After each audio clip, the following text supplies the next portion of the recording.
Damos gracias a Dios de que haya llegado este día nuevamente para poder compartir su palabra y llegar a lugares y a personas que nosotros ni siquiera nos imaginamos, porque así es la vida del Espíritu, así es la palabra del Señor. La Biblia habla y dice que la vida del Espíritu es como el viento, o el Espíritu es como el viento, que tiene un camino pero que nosotros no lo conocemos. Así que le damos la bienvenida a aquellos que por primera vez van a estar con nosotros escuchándonos y pues a los que ya tienen algún tiempo de estarnos escuchando y apoyándonos, bendiciéndose con las predicaciones, pues también agradecemos. Vamos a hacer una oración. Queremos tomar sus necesidades, queremos tomar sus peticiones. Hace algún momento acabamos de orar vía telefónica por una hermana que está pasando quebrantos de salud, pero su confianza sigue poniéndola en el Señor. Así que si usted tiene cualquier necesidad, pongámosla. Con esto yo no le estoy diciendo que se va a resolver, pero esta necesidad la vamos a llevar al trono de la gracia y allá van a decidir la resolución de su caso. Allá van a decidir si es hoy, si es mañana, si es pasado mañana o si es una disciplina que se tiene que alargar. Padre, en el nombre de Jesús, Señor, queremos darte gracias por el hermoso privilegio que nos das de poder hablar de tu palabra, Señor, así como dijo Isaías, aunque somos hombres de labios inmundos, Señor, tú nos permites poder platicar de tu palabra. Queremos ser de bendición para aquellas personas que están del otro lado escuchándonos, Señor, por aquellos que están pasando necesidades y han puesto sus peticiones creyendo firmemente que tenemos un Dios todopoderoso y que Él es capaz de todo y que, Señor, como dijo el salmista, ¿de dónde vendrá mi socorro? Mi socorro viene de Jehová, que hizo los cielos y que hizo la tierra. Así que con esa confianza le oramos al Señor que le fortalezca. Si usted está debilitado, si usted está asustado por la situación que estamos viviendo, pues en el nombre de Jesús que el Señor le fortalezca y quite todos sus temores. Y aquel que está enfermo, que la salud pueda llegar a su casa y a su cuerpo. En el nombre de Jesucristo, te damos gracias, Señor de la gloria. Amén y amén.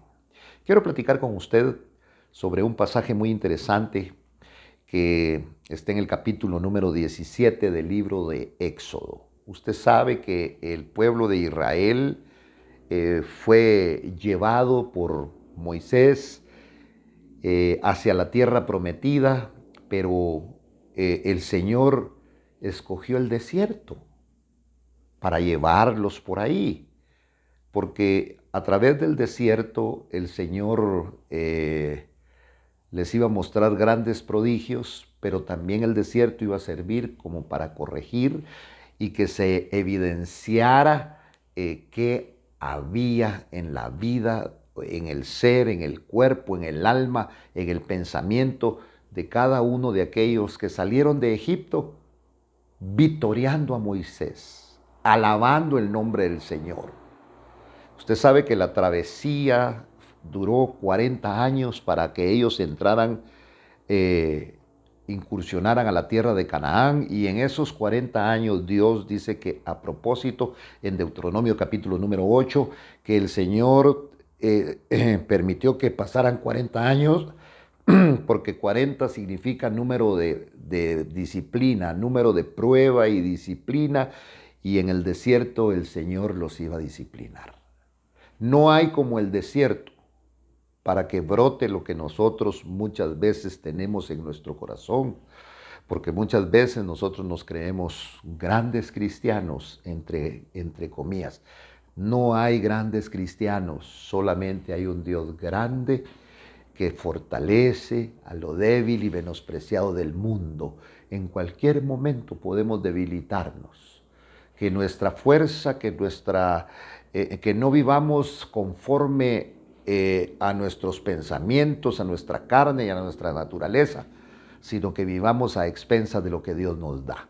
Entonces quiero retomar La palabra y en el capítulo 17 dice en el nombre de Cristo Jesús. Oiga pues, toda la congregación, toda, de los hijos de Israel marchó por jornadas desde el desierto de Sin conforme al mandamiento del Señor y acamparon en un lugar que se llama Refidim.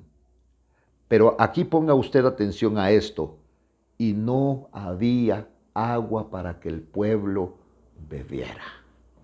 Vamos a ver qué ocurre cuando se empieza a escasear el agua. Cuando hablo yo de agua, le estoy hablando a usted, querido amigo, querido hermano. El agua en la Biblia, cuando habla de agua, en la mayor parte de sus casos está tipificando la palabra del Señor. Y entonces dice que aquí acamparon en un lugar que se llama Refidim. Refidim quiere decir sostén, Refidim quiere decir soporte, hablando humanamente. Y entonces aquí hace notar que no había agua para que el pueblo bebiera. Ya significa lo que usted y se imagina lo que es estar en un desierto carente de agua. Cuando el hombre no tiene agua, cuando el hombre, me refiero a la necesidad. El agua puede ser, puede provocar una necesidad en el ser humano. Hablo del ser humano, porque tengo que hablar también de los que tenemos a Cristo, que en un momento determinado podemos nosotros desesperarnos, entrar en conflicto, esto no tiene solución, porque la falta de agua, incluso la falta de agua muchas veces hace que nosotros miremos espejismos. Y entonces, oiga, mire, dice aquí, por ejemplo, la falta de agua provoca problemas. La falta de agua provoca descontento y provoca desconfianza, como vamos a ver aquí. Si no, note cómo nosotros ante la falta de agua, que es la palabra de Dios, que podemos decir que es la presencia de Dios, cómo nuestra vida se va volviendo voluble, cómo nosotros nos empezamos a alterar, porque la palabra del Señor te hace manso y humilde. Pero la falta de la palabra del Señor te hace agresivo. Salta la vieja naturaleza humana, la vieja naturaleza que está en nosotros los hombres que hemos entregado nuestra vida a Cristo. Y entonces dice aquí, ¿qué fue lo primero que hizo? Los redimidos iban a ser probados por la sed. Algo que Dios iba a permitir. Hay cosas que Dios permite en nuestra vida. ¿Por qué? Porque muchas veces nosotros que ya caminamos en el Evangelio, a veces nos creemos súper santos. A veces nosotros medimos la espiritualidad de otros de acuerdo a lo que nosotros hemos avanzado en este caminar, y no debe de ser así. Y por eso el Señor a este pueblo, mire, los redimidos iban ahí, salieron gritando, dando vivas por Moisés, salieron gritando, alabando, glorificando el nombre del Señor, pero al poco tiempo que entraron en el desierto y no había agua para que el pueblo bebiera, estos empezaron a crear problemas, empezaron a estar... ¿Por qué cree que las personas dentro de las congregaciones... Mire, las congregaciones, cuando hablo de congregaciones, para usted que tal vez no tiene costumbre de escuchar estas palabras y está ahí escuchando en esta oportunidad, pero no tiene a Cristo. No crea que en las congregaciones todo es color de rosa y todos tienen alas. No, nos peleamos. Hablan unos de otros, pero ¿por qué razón? Precisamente por esta razón. porque nos vamos vaciando y nos vamos vaciando y va teniendo sed nuestra alma y cuando nosotros no estamos llenos del agua que da vida, por eso el Señor habla perfectamente y dice que Él es el agua de la vida, y le dice a una mujer que se llama Samaritana, que llegó a buscar agua a un pozo que se llamaba el pozo de Jacob, y ahí estaba sentadito mi Señor Jesús. Y cuando vio a la mujer samaritana, el Señor, con cortesía para entablar quizá algo, ha de haber sido una mujer muy hermosa. ¿Por qué digo esto? No me la presentaron ni la conocí, pero la Biblia habla que tuvo 6 maridos. Tuvo muchos maridos. Ha de haber sido una mujer con cierta gracia que atraía a los hombres. Y cuando la mira el Señor Jesús, le pide agua. Y ella quizás se puso toda rara, toda coquetona, y como quien dijo, ya cayó otro. Y entonces ella le dijo, ¿y cómo tú, siendo judío, me pides a mí agua que soy samaritana? Porque los samaritanos y los judíos tenían grandes problemas, graves problemas, siempre religiosos. Pero no vamos a hablar de eso en este momento. Y entonces él le pide agua y le dice, dame de beber. Y ella realmente le dice, ¿cómo tú, siendo judío, me pides agua a mí? Como quien dice, somos enemigos, ¿por qué me estás hablando? Y ella le dice, no tienes ni siquiera con qué darte de beber. Y entonces él le dice, si tú supieras quién es el que te está pidiendo agua a ti, tú me pedirías a mí. Porque el que beba del agua que yo tengo y que yo doy, no volverá a tener sed jamás. No tendrás que regresar a hacer esta faena todos los días. ¿Y cómo no le iba a interesar? Y aquella mujer entonces se pone toda nerviosa y le dice, pero si no tienes con qué sacar el agua, pero ¿por qué no me das de beber de esa agua? Porque le interesó. Y entonces él le habla y le dice a aquella mujer que llevaba una vida oculta y que quería seguir ocultando. Pues aquí pone el ejemplo de una mujer, pero ¿cuánto hombre en la calle, teniendo su hogar, teniendo su esposa y teniendo hijos, muchas veces dice que es soltero? Pues para hacer notar, pongo el ejemplo de esta mujer. Y el Señor le dijo, si tú supieras quién es el que te está pidiendo agua de beber, tú le pedirías a él. Y esa agua que te daría yo te cambia por completo la vida, te cambia todo, te va a hacer feliz. ¿Y cómo no le iba a interesar a ella? Pues si ella había tenido 5 maridos y el que tienes ahorita tampoco es tu marido. Todos la pescoceaban, todos la trataban mal. Aquella mujer nunca había tenido afecto, aquella mujer nunca había tenido cariño. Era como un chuchito, usted le hace cariño, un chucho en la calle, le da de comer, el otro día lo tiene en la puerta. Y entonces se interesó y ella le dijo, entonces el Señor le cambia y le dice, ¿por qué no llamas a tu marido? Es que no tengo.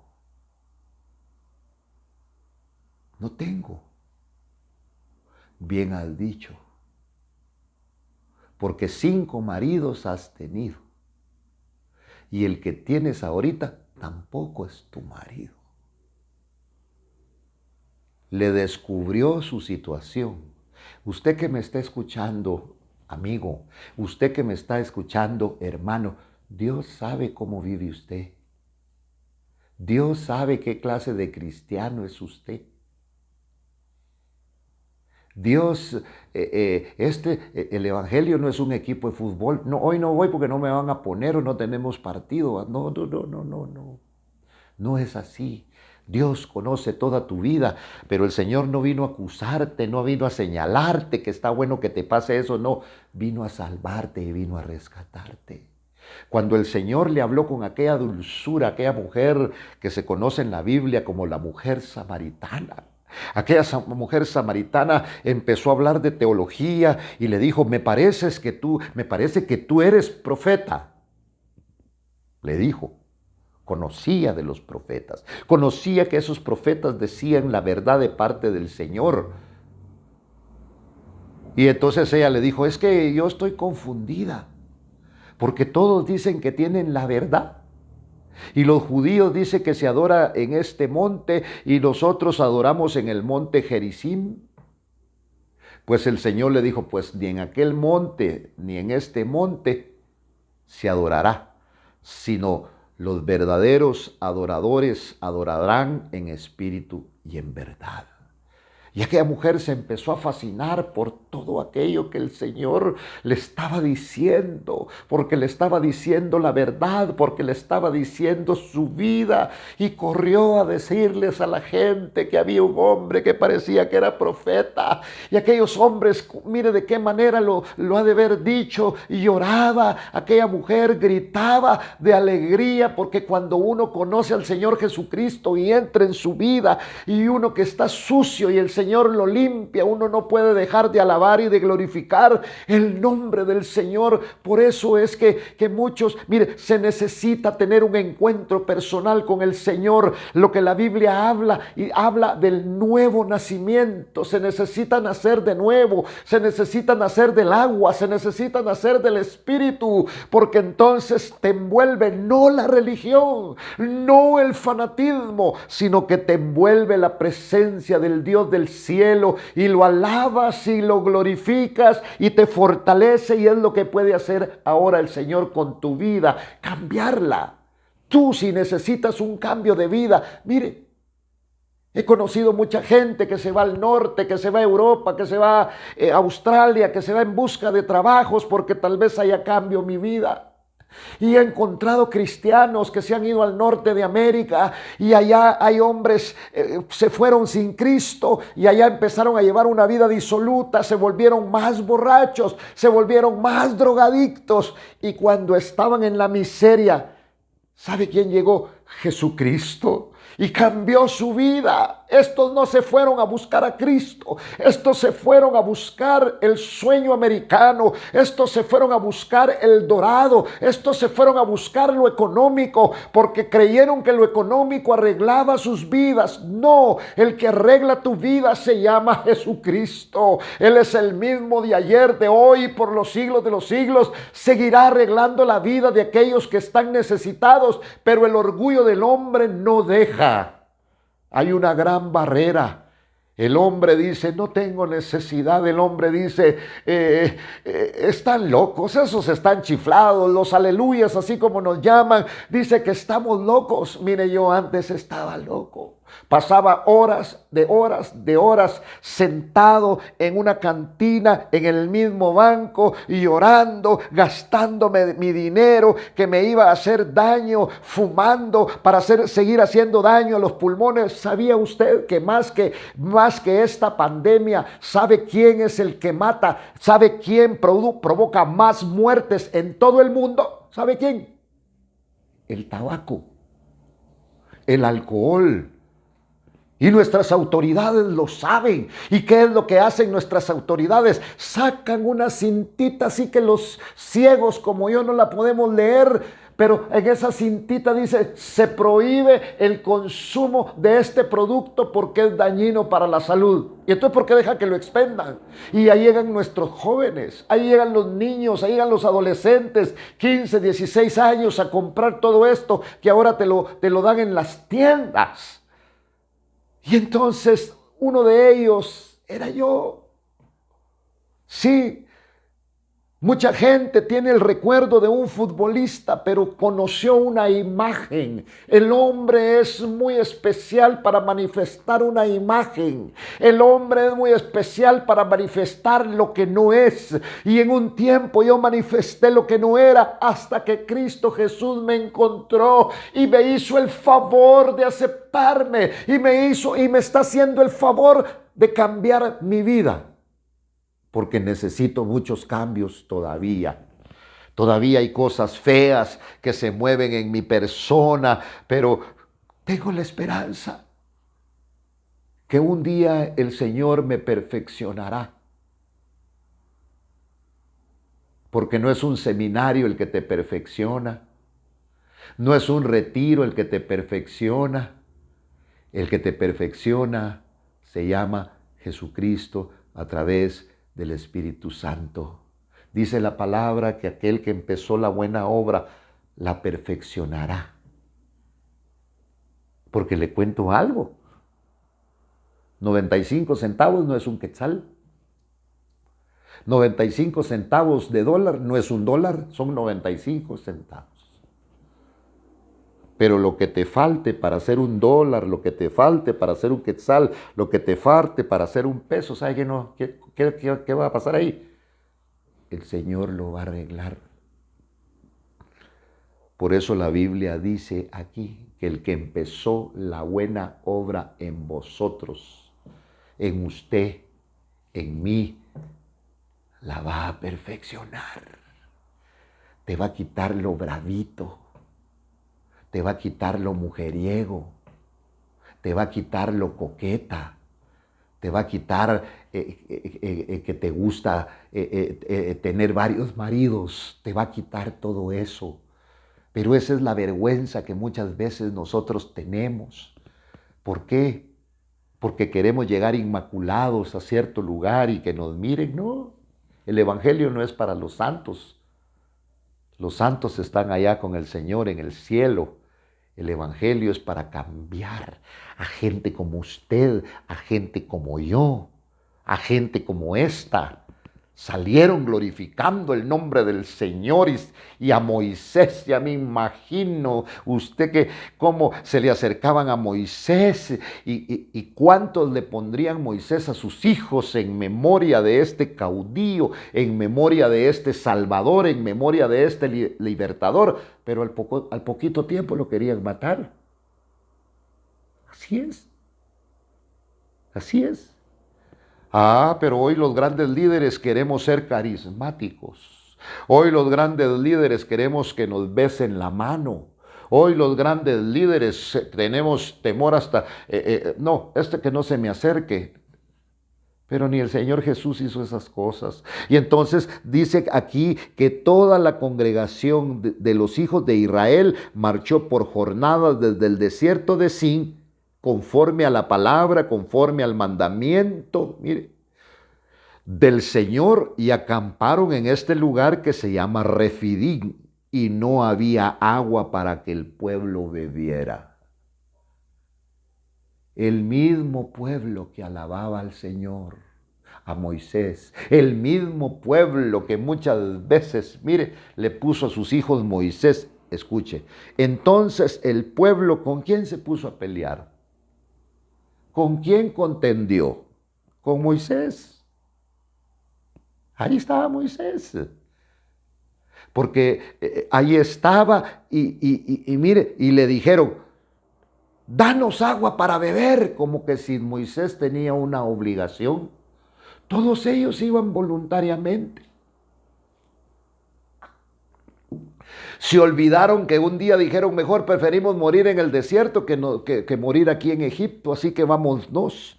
Y entonces contendieron con Moisés, se pelearon con él y Moisés les dijo, ¿por qué contienden conmigo? ¿Por qué se pelean conmigo? ¿Por qué tentáis al Señor? Contender es poner a prueba, pero no poner a prueba a Moisés, sino el poder de Dios, el que te llamó, el que te llamó. Él es el que vela por ti.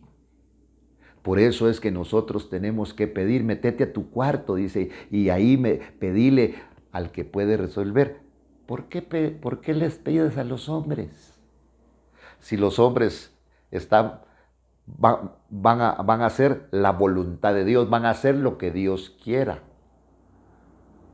Cristianos y no cristianos, porque el poder es del Señor. Y entonces aquí, mire, Moisés dijo, ¿por qué se pelean conmigo? ¿Por qué contienden conmigo? ¿Por qué me ponen a prueba? ¿Por qué dudan del poder de Dios? Porque Gente que no, mejor es que tengo tantos problemas, es que yo no voy a salir de esta situación, es que no vas a salir como tú quieres, no te va a sacar el Señor como tú piensas, porque los planes del Señor y los pensamientos de Dios no son como nuestros pensamientos. Eso está escrito, eso está bíblico. Pero el pueblo tuvo ahí sed. Oiga, sed. La sed significa una necesidad. Y murmuró el pueblo ¿contra quién? Contra Moisés, al mismo que habían alabado, al mismo que habían glorificado, contra Moisés. Y entonces le dijeron, ¿por qué nos has hecho subir de Egipto para matarnos? Como quien dice, allá estábamos tan bien, porque al hombre se le olvida que cuando nosotros llegamos a Cristo llegamos destruidos. Mire, es como, ¿sabe cómo somos nosotros? ¿Usted ha tenido alguna vez un pajarito enjaulado, un zuloro en una vara? Hay que cortarle las alas. Una palomita que quiera tener usted, hay que cortarle las alitas para que no puedan volar y se vayan. Pero ¿qué pasa cuando les crecen las alas? Se quieren ir. Así es mucho cristiano en el Evangelio.